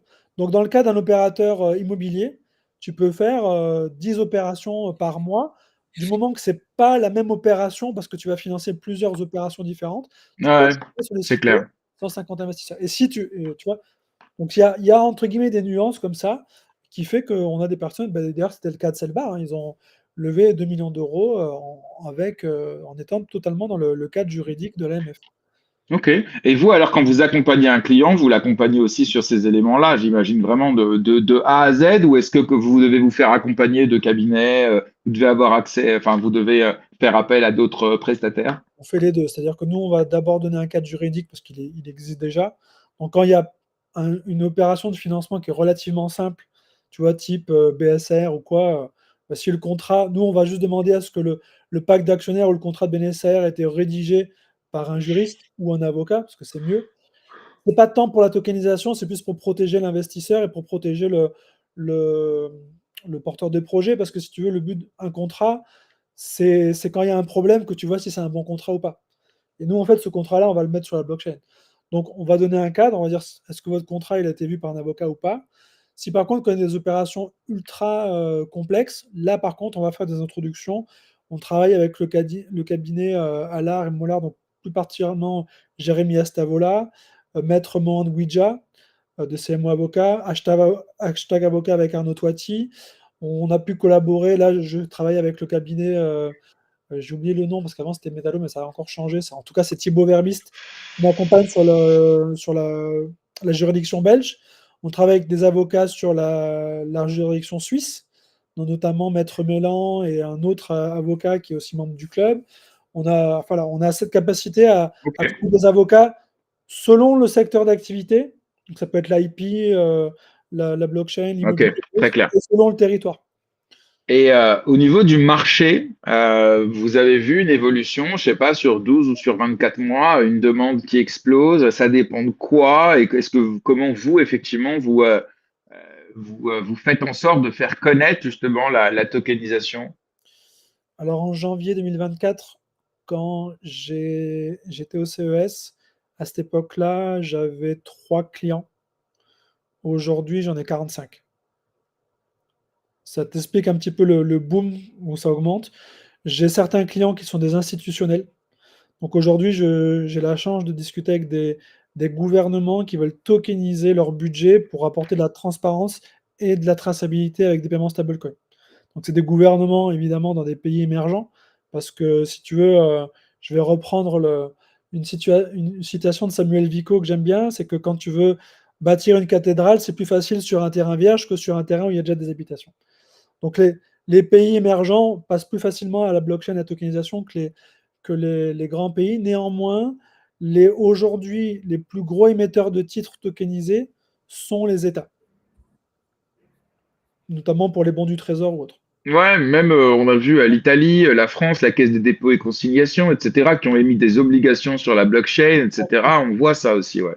Exactement. Et donc, en Si fait, Cédric, tu veux réagir sur la partie pays émergents, n'hésite pas, hein, Ouais. Bah oui, oui, justement. Tu peux les citer, ces pays, là, ça m'intéresse parce que je suis en plein dedans, là, en ce moment.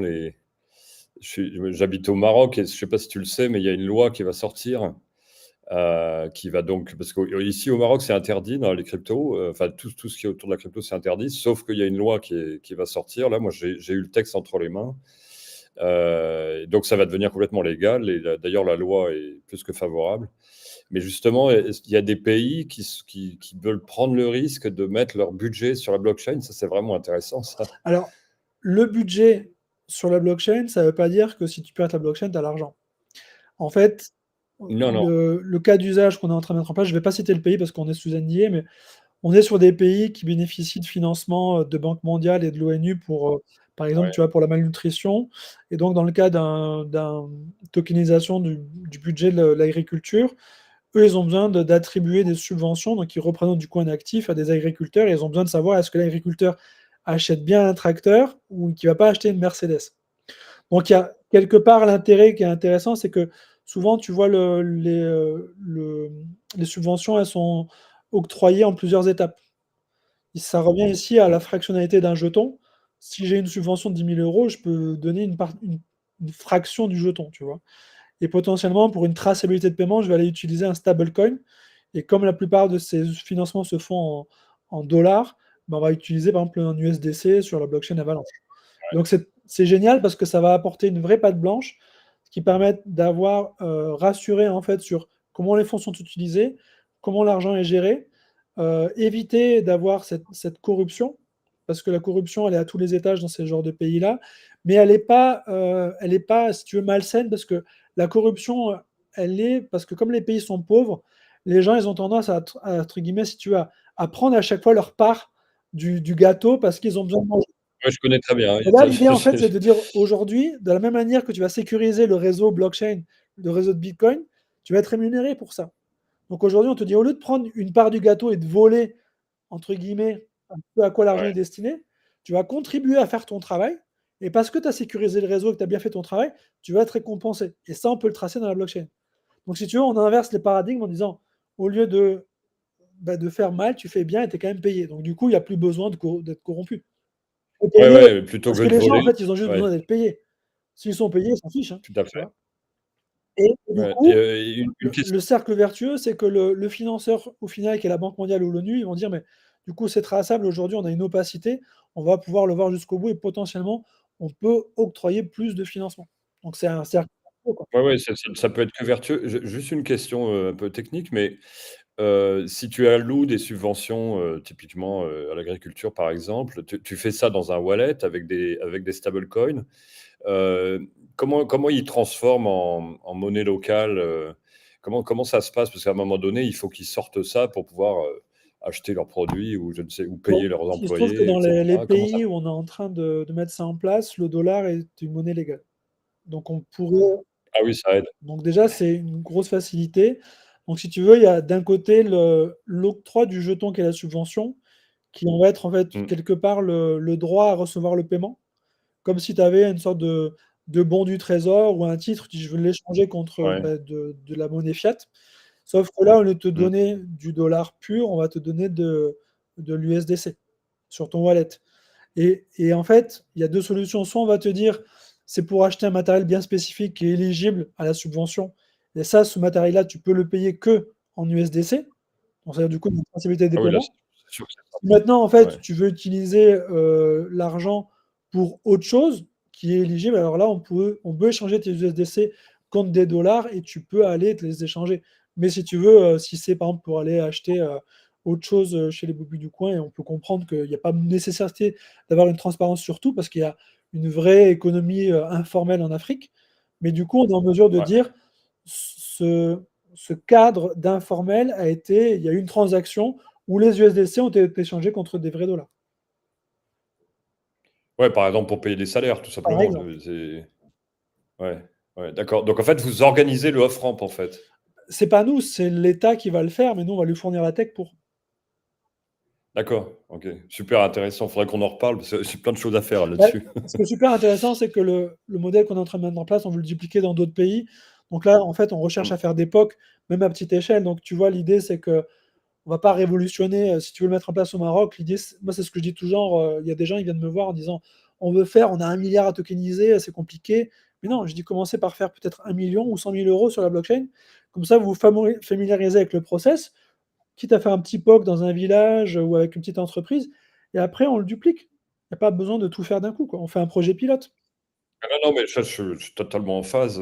Quand est-ce que ça pourra être connu, annoncé? C'est un truc qui Moi, démarre j'ai le ou... prochain rendez-vous, samedi avec eux, donc j'aimerais vraiment que ça se mette en place, ça, ce serait mon souhait au prochain trimestre, mais si ça se met en place en 2025, c'est top mais de toute façon, Ouais, aujourd'hui, on a déjà les process en cours qui permettraient de pouvoir, le dupliquer, au Maroc parce que pour le coup, le Maroc, le SDC, il s'en fiche.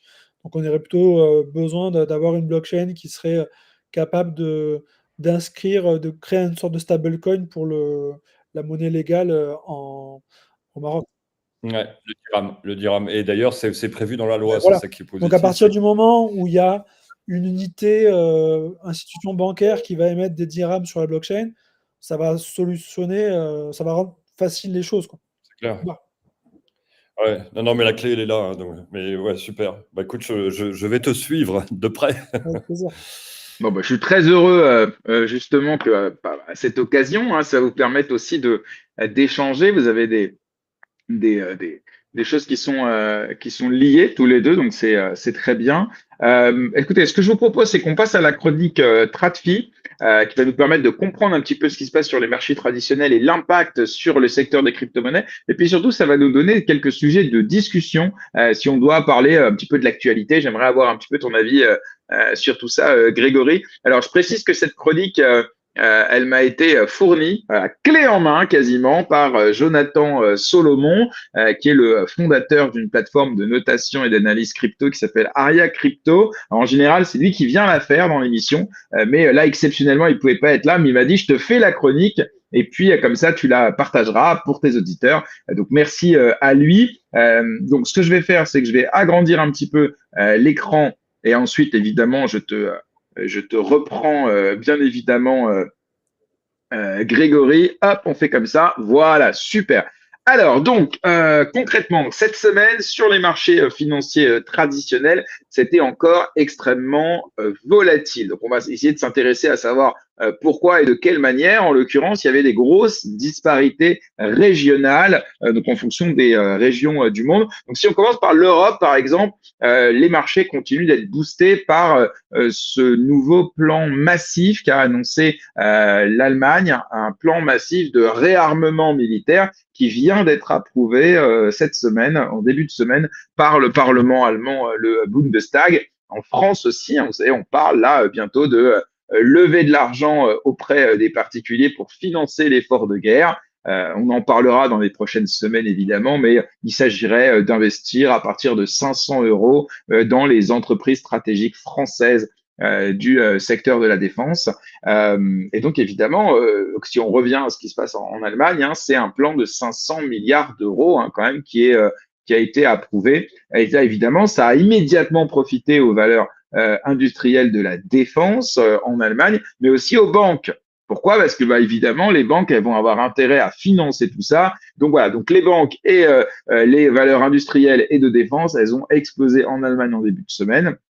Alors, évidemment, qui dit une hausse importante, hein, évidemment, en fin de semaine, ça a été marqué par une prise de bénéfices, donc une correction sur les marchés. Mais si on reprend le DAX mercredi, par exemple, record historique. Donc, pour le coup, voilà, ça a eu un impact important. Bah oui, la guerre, ça fait vendre, hein, et donc forcément, les marchés, c'est pas déconnant qu'ils en profitent un petit peu. Bon, aux États-Unis, en revanche, c'est scénario inverse, c'est-à-dire qu'en début de semaine, ça avait plutôt mal commencé, mais voilà, mercredi, grâce aux annonces de Jérôme Powell, eh bien, ça s'est un petit peu amélioré. Donc, le contexte reste très compliqué.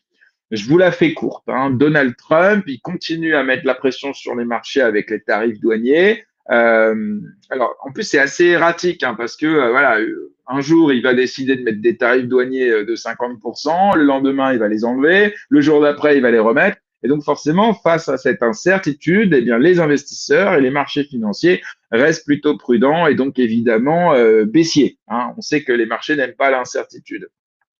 Donc pour résumer, on a l'Europe qui qui repart un peu à la hausse grâce à une économie de guerre, un petit peu comme un quoi qu'il en coûte hein, à l'époque du Covid, mais façon militaire. Alors qu'aux États-Unis, au contraire, on a des marchés qui oscillent en fonction des tweets de Donald Trump. Voilà, en gros pour résumer le truc. Alors si on s'intéresse maintenant à la partie crypto, parce que les deux marchés sont évidemment très corrélés, on a Bitcoin qui reste coincé dans une tendance quand même assez baissière. Certains experts commencent même à envisager que Bitcoin pourrait rebondir aux alentours des 70-75 000 dollars. Donc pour le coup, voilà, il faut quand même rester très attentif. La grande question que tout le monde se pose en ce moment, c'est est-ce que le bull market hein, est terminé ou pas? C'est ça la question que tout le monde se pose. Si on prend un petit peu d'un point de vue graphique, on voit des similitudes avec les cycles précédents où en fait on peut se dire que non, en fait c'est juste une correction qui fait qu'au final ça va repartir. Mais il faut faire attention parce que les performances passées ne présagent pas les performances futures. Et ce qui s'est passé en 2017 ou en 2020, 2021, il y a des choses qui ont changé entre-temps, notamment l'arrivée des ETF, l'institutionnalisation de Bitcoin avec les États qui s'y mettent, les grosses entreprises, etc. Et en fait, ils ont des habitudes d'investissement qui sont différentes. Donc, pour l'instant, il n'y a rien de certain, on n'en a aucune idée. Est-ce que le bull run est terminé ou est-ce que c'est juste une correction avant que ça reparte beaucoup plus haut? Si on s'intéresse à Ethereum, alors là, par contre, il galère, Ethereum. Il galère, il reste en dessous là, des 2000 dollars depuis plusieurs jours. La capitalisation, elle s'approche dangereusement du Ripple. Et donc ça, c'est un élément qui est important. Parce que qu'est-ce qui va se passer si XRP dépasse Ethereum? C'est-à-dire que jusqu'à présent, on a tout construit la vision de l'écosystème crypto comme BTC, Ethereum et tout le reste.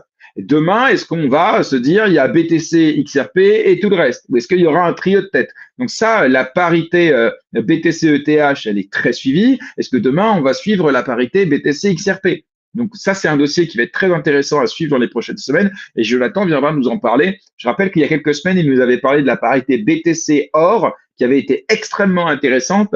Et voilà. Alors, si on parle de Ripple, évidemment, on ne peut pas passer à côté de la news de la semaine, hein, la grosse news de la semaine, c'est la SEC qui a enfin, après 4 années de poursuites, 100 millions de dollars de dépenses de procédures judiciaires, qui a enfin abandonné ses poursuites contre XRP. On rappelle, à l'époque, hein, la SEC avait entamé des poursuites contre XRP, contre Ripple, suspectant le jeton, le XRP, d'être un securities. Tu vois, on en revient à ce dont on discutait tout à l'heure, Grégory. Bon, alors après 4 ans, finalement, c'est bon. Ils ont décidé d'abandonner l'appel qu'ils avaient fait et donc XRP est libéré et tranquille.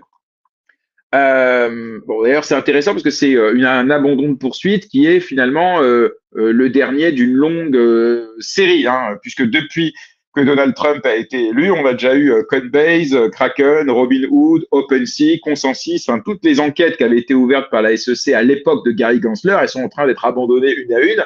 Donc c'est plutôt bon pour l'industrie crypto qui enfin va pouvoir travailler tranquillement sans avoir le gendarme de la bourse qui tape à sa porte toutes les 5 minutes. Bon, mais la question, c'est pourquoi il XRP, face à cette nouvelle qui est quand même majeure, hein, il a pris que 15%. En fait, parce que le marché, il avait déjà pricé. En fait, on savait déjà depuis plusieurs semaines que la SEC allait abandonner les poursuites. Donc, en fait, voilà, sachant que le marché avait déjà pricé, c'est pas étonnant que la crypto n'ait pris, entre guillemets, que 15%. Euh, et enfin, si on doit parler de la crypto de la semaine, on va parler du Cake, donc le token de l'exchange décentralisé majeur, hein, de la BSC PancakeSwap, qui a pris 50% sur la semaine, notamment parce qu'il a profité du retour en force de la hype des meme coins sur la BSC. Bon, alors pour résumer, le marché, il en est où? Bon, bah déjà, on a eu les réponses qu'on attendait. Les annonces de la Réserve fédérale américaine, qui a dit qu'elle maintenait les taux, la fin du procès Ripple. Donc ça, c'est bien. C'est-à-dire que là, ça y est, maintenant, on n'a plus d'incertitude sur ces sujets-là. Mais pour repartir à la hausse, évidemment, le marché va avoir besoin d'un nouveau catalyseur. La question, c'est quand et quel sera le prochain déclencheur pour retrouver une phase haussière sur les marchés. Voilà pour un petit peu l'actualité des marchés traditionnels. Je crois que Cédric, tu dois nous quitter. Merci d'être Oui, resté jusqu'à la hélas. fin de la chronique. On va te souhaiter plein de belles choses pour ce week-end et puis à très vite dans l'émission. Ok, merci Salut Jérémy, Cédric, bye merci bye, Grégory. ciao. Bye bye. Alors nous, on va rester un petit peu ensemble, si tu veux bien, Grégory. On va mettre la caméra comme ça. Hop, voilà, super. On va rester encore un petit peu ensemble, si tu veux bien. Encore ouais, un petit quart d'heure, 20 minutes, si tu veux. Parler justement un petit peu actualité. Je sais pas si tu suis tout ce qui se passe au niveau politique, monétaire, économique, crypto, blockchain. Je sais pas. Première petite question, si tu veux bien, si on rebondit un peu sur cette chronique qui, je répète, hein, m'a été offerte et rédigée par Jonathan Solomon. Je ne veux pas m'approprier son travail. On a parlé évidemment de Donald Trump et ça, on en parle toutes les semaines parce que voilà, aujourd'hui, on ne peut pas s'intéresser à ce qui se passe en crypto si on ne parle pas de Donald Trump. D'ailleurs, récemment, il a fait une annonce au Digital Asset Summit à New York, qui est un peu le gros événement crypto du moment, et il a fait une intervention. Donc, c'est la première fois qu'un président américain en exercice faisait une déclaration à l'occasion d'un événement crypto. Donc aujourd'hui, on s'est habitué à ça, on trouve ça normal, alors qu'en fait, c'est vraiment massif. Ma question, c'est comment toi, depuis, je sais pas moi, qu'il a parlé à Nashville il y a un an, depuis qu'il a été élu, au moment où il a fait sa campagne, j'en sais rien. Comment tu vois justement l'impact de Trump? Est-ce que tu trouves ça plutôt positif? Est-ce qu'au contraire, ça te fait peur? Est-ce que ça te saoule? Comment tu vois le truc, toi? Je suis assez partagé parce que pour le coup, il a certes ouvert les vannes en disant on va pouvoir faire de la crypto. Enfin, tu vois, ça y est, c'est un petit peu possible de faire pas mal de choses. Il y a moins de régulation, c'est beaucoup plus souple. Mais par contre, il permet tout et n'importe quoi. Et surtout, il est ultra instable. C'est-à-dire que il a un baromètre. Un jour, il va déclarer quelque chose, le lendemain, son contraire. Et ça, en fait, ça permet, c'est pas du tout rassurant pour les marchés, pour les investisseurs, pour personne. Quand tu crées un business, c'est pour viser du long terme. Si tu sais même pas de quoi demain sera fait parce que tu as un gars qui décide de faire des annonces comme ça, et puis en plus, c'est pas que sur l'aspect crypto. Toutes ces annonces, elles sont pas du tout rassurantes pour des marchés parce il a des annonces au sujet tu vois, des femmes aux États-Unis, de la population noire, des latinos, et qui en fait sont des réels marchés. Faut savoir que c'est des populations qui ont des vrais impacts économiques parce ils ont un vrai pouvoir là-bas.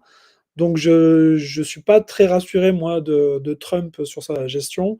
Par contre, ce qui est rassurant, c'est que pour le coup, il y a une sorte de feu vert, à mon sens, sur la crypto va être adoptée, la blockchain va être hyper bien vue et il y a des opportunités à saisir.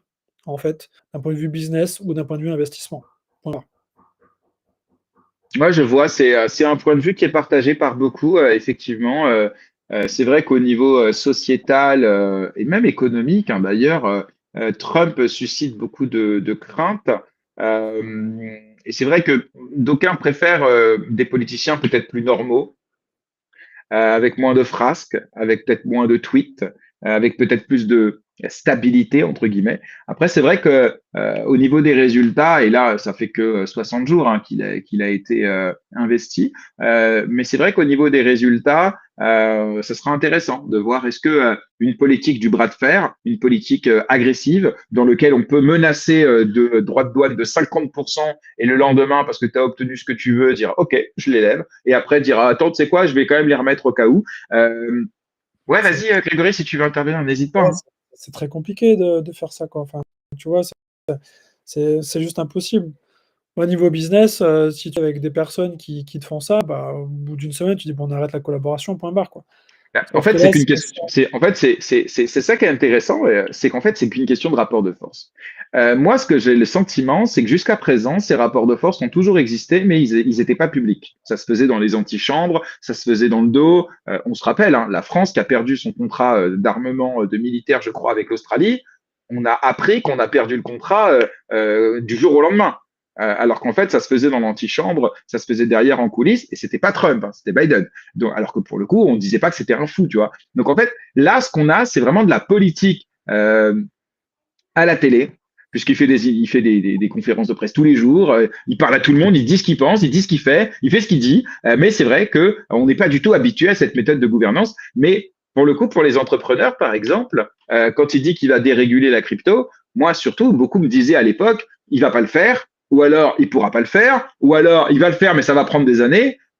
Il y a un truc qu'on peut pas lui enlever, c'est que depuis qu'il est là, il suffit de voir la politique pro-crypto de la SEC. En gros, ils abandonnent les poursuites.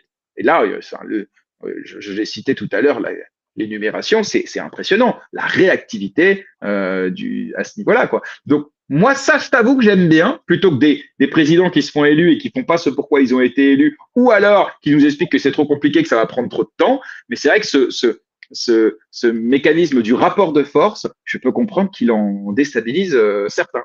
C'est pour ça que je parle d'opportunité, parce que nous, tu vois, j'ai eu un appel, c'était mercredi, avec un club de rugby qui est à la Nouvelle-Orléans pour justement rentrer la tokenisation parce que nous, on fait aussi du ticketing sur la blockchain et en fait, bah, c'est ça aujourd'hui, les clubs de rugby, aux États-Unis sont prêts à rentrer dans le secteur de la blockchain et je pense que Trump, en tout cas la politique, américaine en général, contribue à favoriser ça, quoi.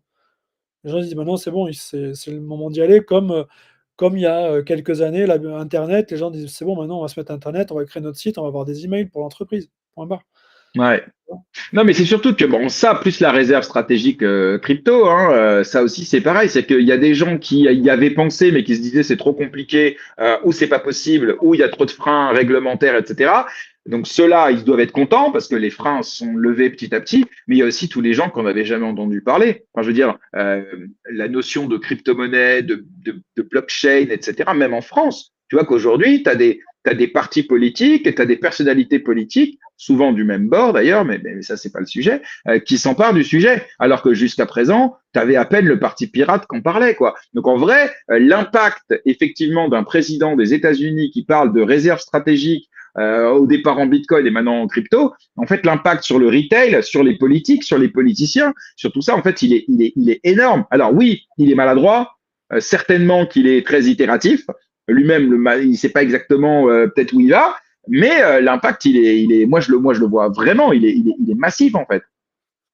Ouais. Ouais, ouais, bah, après, on verra, là 60 jours, c'est un peu, court pour tirer des conclusions, hein, c'est trop tôt. On verra au bout d'un an, mais je pense que aujourd'hui, pour rebondir sur ce que tu disais dans l'actualité par rapport au bitcoin, je pense pas qu'on soit en bear market, moi, je pense plutôt qu'on est en phase de consolidation et que je vois pas bitcoin partir vers le bas. Je le vois vraiment, atteindre beaucoup plus, vers le haut. C'est que là, on est en consolidation parce qu'il y a voilà, il y a différentes annonces, Mais si effectivement il y a une guerre qui continue, généralement, en temps de guerre, tu as plus tendance à aller vers des valeurs refuges et la réserve de valeur, ça reste Bitcoin. Donc, Après, mais ça, alors, tu sais quoi, ça, c'est intéressant. Vous n'avez pas prévu qu'on en parle, mais parlons-en. Parce que, en vrai, le prix de Bitcoin, on voit bien qu'il est corrélé de mon point de vue, en tout cas, à deux éléments majeurs. Le premier, c'est la spéculation. Tout le monde avait pricé l'arrivée de Trump, sa politique pro-crypto, les annonces qu'il allait faire, la réserve stratégique. Tout le monde a pricé ça. Le truc est monté à 100 000 $, même plus, 110, je ne sais plus combien, peu importe. Ensuite, il a été élu, et là, on voit bien effectivement que depuis, le Bitcoin a corrigé. Je parle vraiment de Bitcoin, je ne parle pas du reste. Hein. Et après, il y a deux autres éléments dont il est extrêmement corrélé, c'est les politiques monétaires.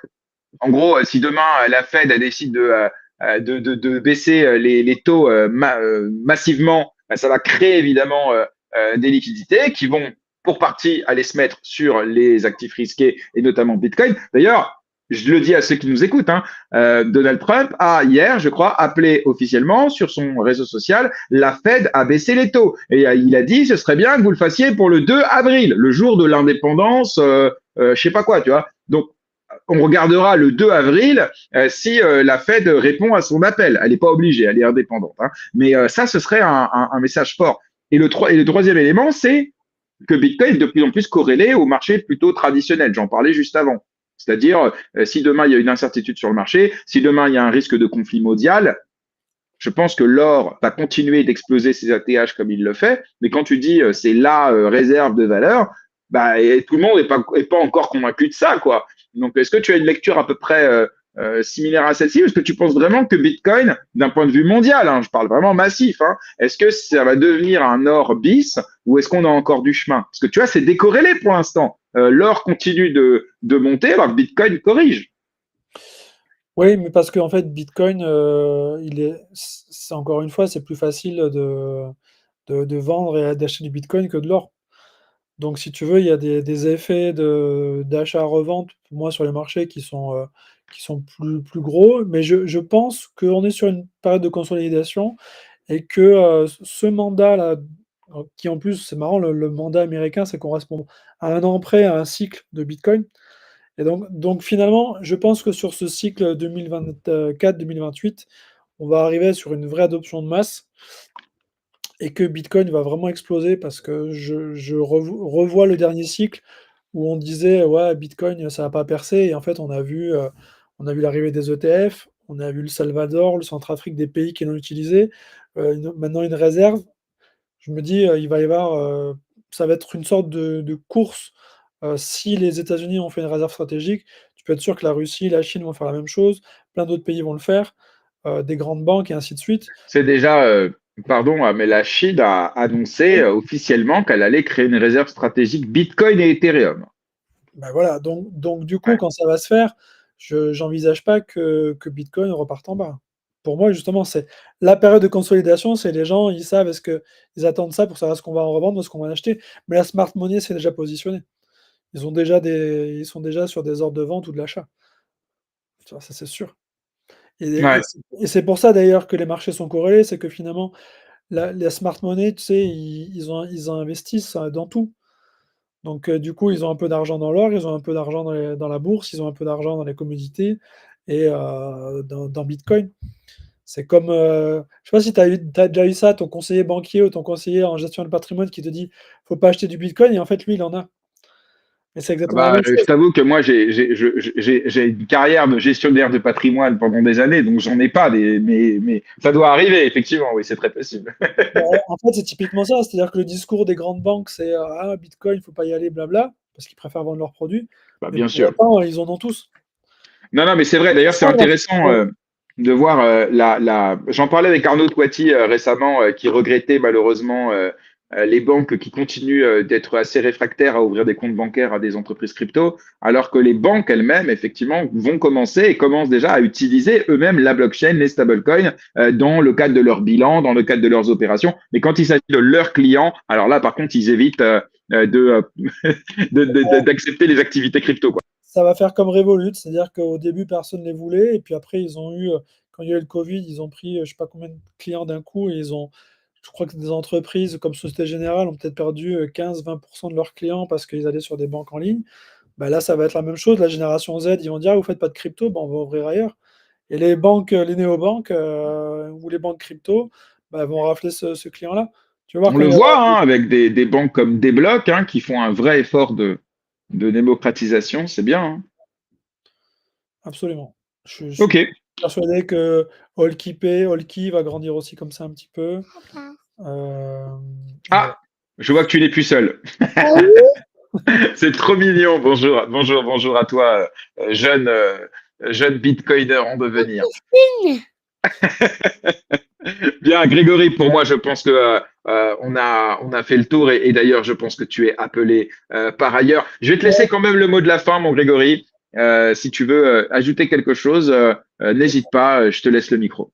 Bah, il y a eu la petite actu crypto qui a été pas mal cette année, enfin cette semaine où, je sais pas si tu as vu la Blockchain a levé 400 millions. Oui, Du coup, le jeton a pris quand même en jeton. Ouais, ça qui est fou, c'est qu'ils ont levé en jeton. et 25%, le projet a pris 25%, donc c'était pas mal. Et nous, sur le mot de la fin, en fait, je voudrais juste annoncer qu'on va avoir dans le club d'investisseurs, notre club d'investisseurs, et il est ouvert à tout le monde, le club privé. On a officialisé cette année, enfin cette semaine, on a 2 belles annonces. J'ai 2 personnes qui ont rejoint le club. Le premier, c'est monsieur Christian Califano, qui est un ancien, pilier de l'équipe de France de rugby, donc il va rejoindre pour investir avec nous. Et le deuxième, c'est que la famille Cantona va commencer à travailler avec nous aussi pour, faire des investissements à travers la blockchain. Et donc, bah, on va pouvoir, investir avec des personnes connues, et c'est chouette. Et donc, ça veut dire qu'il va y avoir plein d'autres chouettes projets au sein de l'écosystème Fund. Et je vous invite du coup à rejoindre, le club avec une adhésion qui démarre à 50 € par mois. Ça vaut le coup pour pouvoir tester des investissements, sur la blockchain. Ben voilà, le message est passé, c'est super. Moi, j'ai mis en description évidemment de la vidéo le site assez good. Vous pouvez trouver, j'imagine, tout ce qu'il faut dessus. Vous pouvez aussi contacter Grégory sur son LinkedIn. Hein. J'ai mis ton lien LinkedIn, parce que je vois que tu es plus actif sur LinkedIn que sur Twitter. Absolument. Grégory, merci beaucoup d'avoir accepté mon invitation. C'était passionnant. J'ai beaucoup aimé apprendre à te connaître, notamment ton parcours du hip-hop à la blockchain. Comme quoi, finalement, il n'y a pas de mauvaises portes, il n'y a que des bonnes portes vers notre écosystème. Je vais te souhaiter plein de belles choses pour la suite, sincèrement. Nous, on va se retrouver bien évidemment à l'occasion de différents événements, etc. Et puis voilà, je te souhaite plein de belles choses pour la suite et je te dis à bientôt. Merci à toi pour l'invitation. On se retrouvera peut-être à la Paris Blockchain Week. Et Oui, d'ici, j'y serai. un très bon week-end. Merci beaucoup. Salut. Ciao, ciao. Cette émission est terminée. Je vous remercie de l'avoir suivi. J'espère que vous avez passé un bon moment et que vous avez appris plein de choses. En tout cas, on se retrouve la semaine prochaine pour 3 nouveaux numéros de GM Web3, mais également un numéro de A Point jeudi soir avec un nouvel entrepreneur. Mardi, je serai en compagnie de nouveaux entrepreneurs du Web3. Mercredi, ce sera en anglais et vendredi, ce sera en français. Voilà, en général, le rythme. Si vous n'êtes pas encore abonné, je vous invite à le faire sur nos différents réseaux sociaux. Je vais vous mettre les liens juste après. Vous pouvez également contribuer à la chaîne en participant à notre Tipeee à partir de 1 €. Voilà, ça nous aide effectivement et ça nous motive à continuer à vous produire un contenu de qualité. Je précise aussi que lundi, je vais vous annoncer, je vais lancer une nouvelle émission, un nouveau format, lundi à 18h. Donc abonnez-vous, activez les notifications pour pas passer à côté de la news et ce sera désormais tous les lundis à 18h. Voilà, on s'arrête pas de build, on s'arrête pas de vous apporter du contenu et on espère que ça vous plaît. À bientôt.